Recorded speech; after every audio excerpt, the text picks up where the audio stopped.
Hello everybody, this is Megan aka the Cow Lawyer, and welcome back to another video.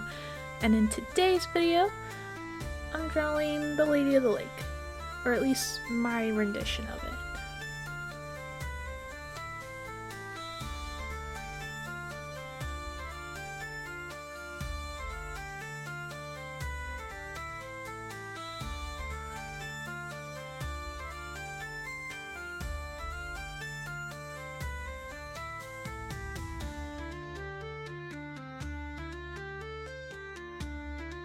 Now, in this particular drawing, I wanted to try and use gouache because my mom had gotten me a set a few Christmases ago. I kind of played with it, then kind of fell off. So I decided that it could be fun to see if I could use that medium and just kind of better understand it. Almost like a slow walk into watercolor. At some point I'll probably end up doing, however, baby steps. Now in this case, it did not pan out as well as I would have liked it to, honestly. I had a lot of trouble with it, and I think it's more or less like the consistency of it and making sure I had the right consistency, and I decided against my best judgment to not look up videos on how to properly use gouache. I was just going straight for it. Whatever sticks, sticks. And that wasn't the smartest plan. I started off with just laying down flat colors where I didn't have to do too much mixing to get the color that I wanted. And it allowed me to just kind of think about how I was going to do this process, because I was struggling.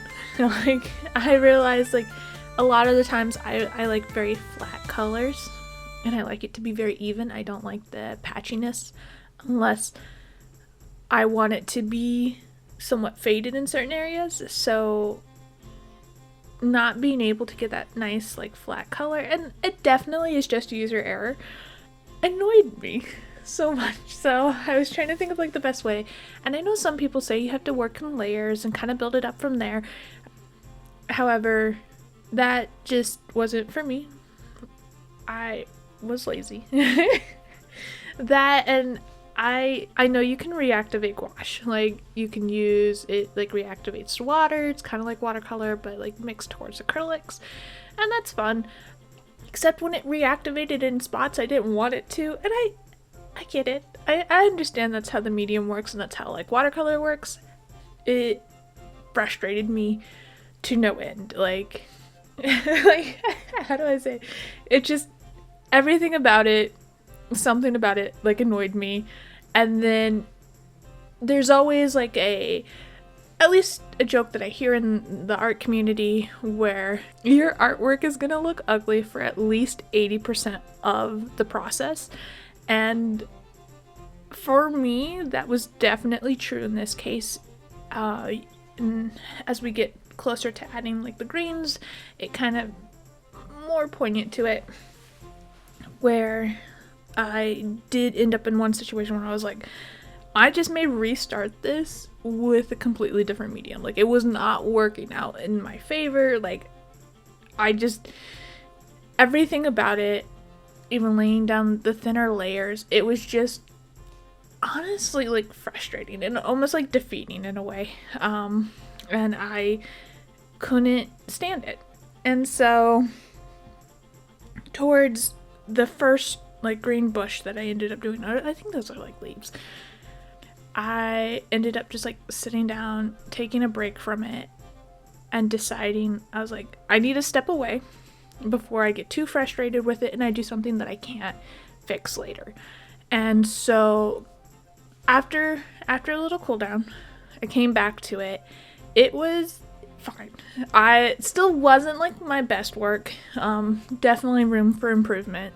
However, I was willing to put more effort into actually finishing it and trying to see, if for nothing else, a test of what I can improve in the future, because the drawings itself, like, I wanted to do, like, a cathedral style kind of archway with like a fun little border around it. And I want to like play into that and do more stuff including that kind of theme to it, whether it's like border that has imagery that ties in with the subject matter, or just make it look fancier.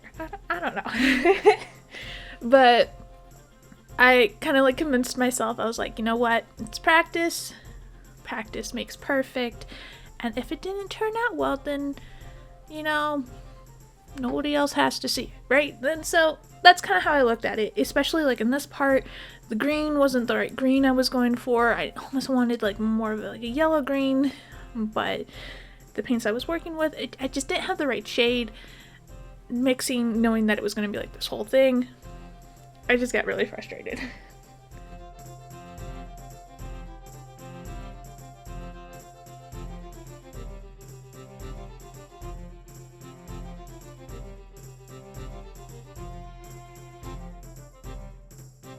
So I actually also had, on top of like the set that my mom had given me, I got the like jelly gouache that was really popular, I want to say back in like 2020, 2021. And I used a lot of the greens from that because I was able to pull off more of at least the tones that I was trying to go for without having to keep mixing that same kind of color tone. And I ended up using that as like my base tone and then starting to go over it. And that I think helped out a lot. At least saved me from completely trashing it.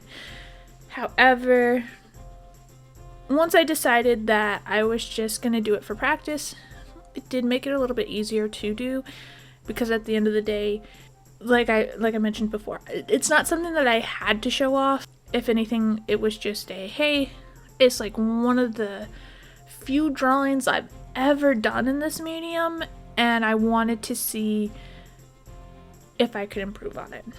Now going into the future, if I still decide that I want to play with gouache, I may watch some videos, you know, I may try to see what other people do, and that's on me. I am very like headstrong into things that I want to do, and where I should do things and when I do things is like two separate things. So, future reference, probably will do that.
That being said, I don't think it came out as bad as I was expecting it to.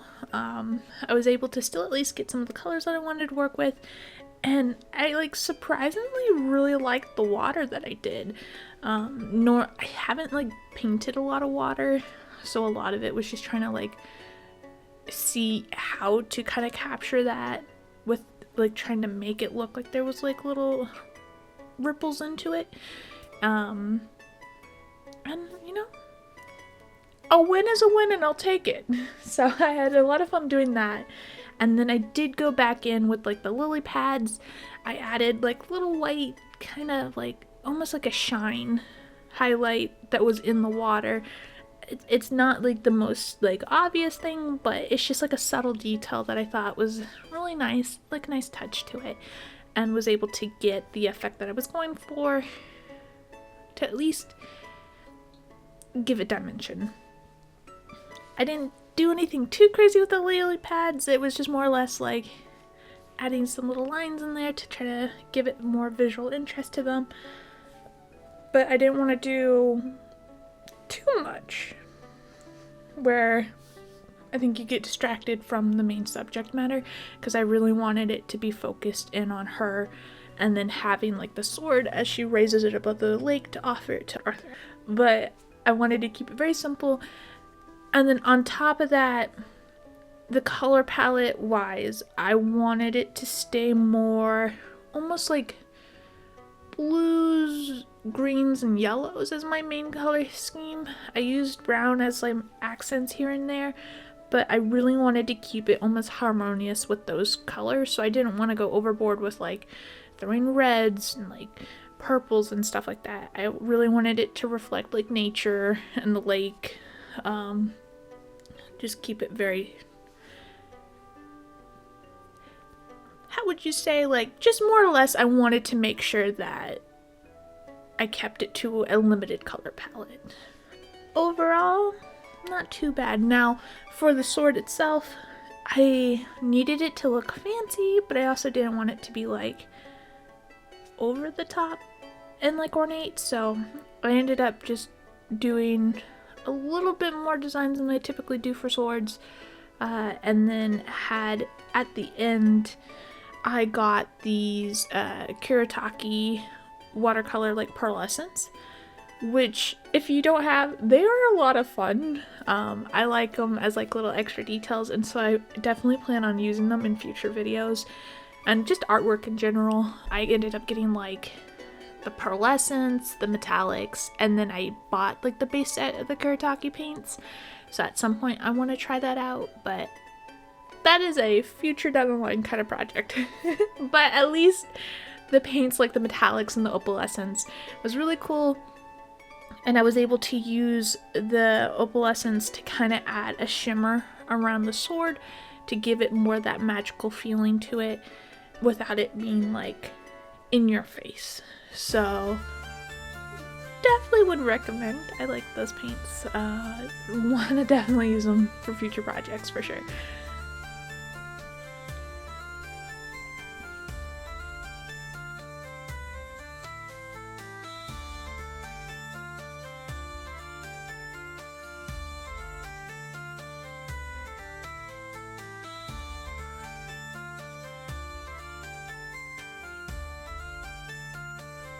Now for the border, I ended up doing just a very simple pattern because like I said, I didn't want it to take away from the center image, but I wanted it to still kind of lean into the style of like more that Renaissance medieval-esque period. And so I was looking up references to border designs that people would do, and I ended up deciding I wanted it to look delicate, so I did almost this like lily type inspired border design and just had that for the three. Then for the top, to kind of fill in the arches, I had the lily pads to kind of reflect off of the water. And then for other images that you see depicted of the Lady of the Lake, you see swans. And so to kind of help break it up so it didn't feel so top heavy, I wanted to bring the brown into the bottom. So I had the little swans motifs in the corners, and then had like a brown kind of border around it, so that way it added like a nice off color to it.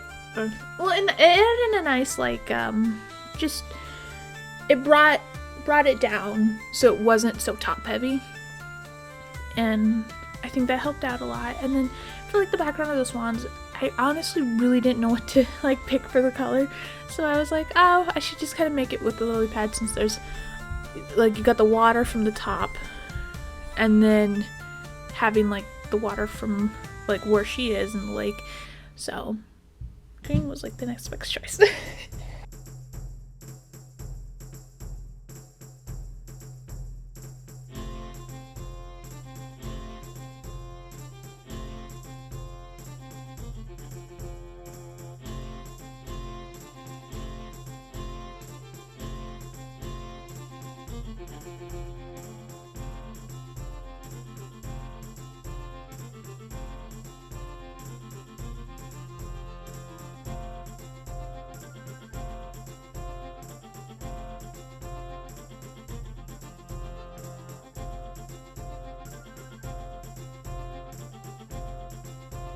So at a certain point, I did notice that trying to use like my little well palette was just not gonna work for what I was trying to do. I ended up just taking out of like the jelly gouache palette.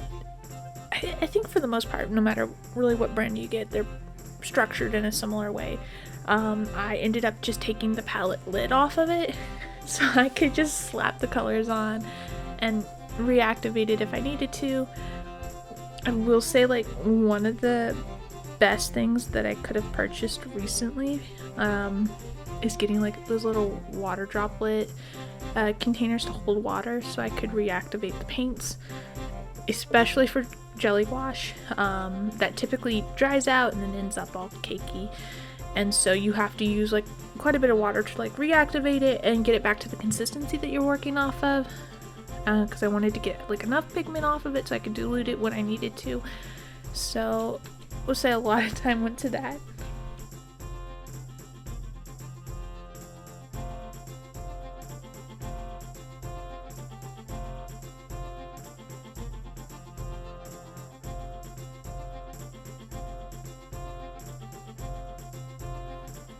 Now, when designing the Lady of the Lake, I wanted her to feel almost royal without being completely royal.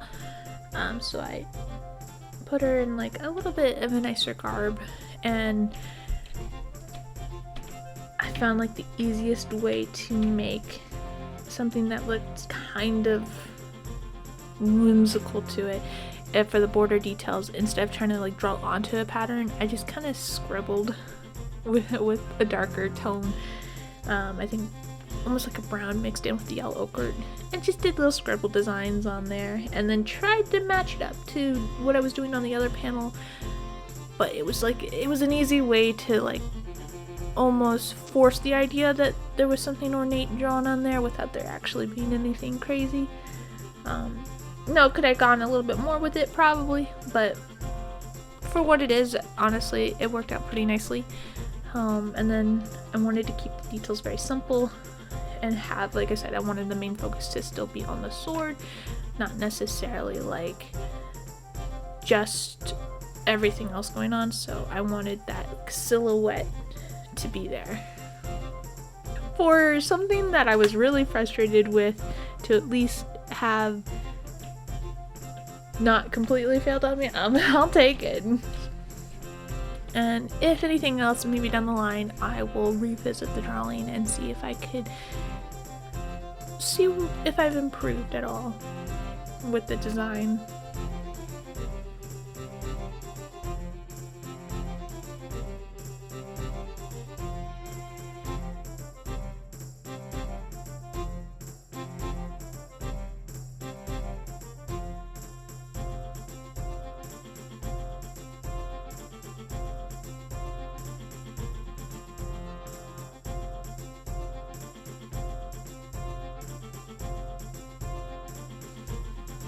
Now, when I was doing the shimmers around the sword, I wanted to make sure that I didn't want it to be like so precise because I wanted like that more organic, like wispy off of it. So I ended up taking a brush that had a little bit more like coarser haired bristles and used that for the edgings to kind of really get that like more organic shape to it. I don't think it turned out too bad.